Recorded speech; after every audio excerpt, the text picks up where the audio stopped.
Unajua sukari ni jina zuri, lakini asikuulize mwanajeshi. Eliudi sukari, si ndio?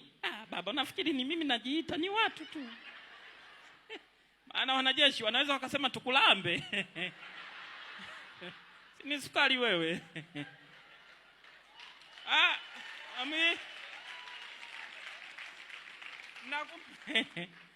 Mnakumbuka kwenye ile show hata sikujitambulisha.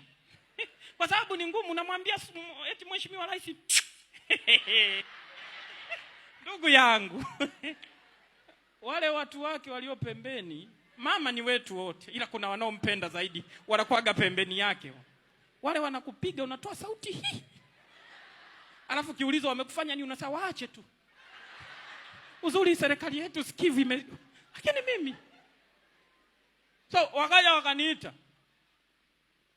Bwana Eliudi, unatakiwa uperform. Nikauliza mbele ya mama. Yule jamaa akajiuliza, kwani umemwona baba?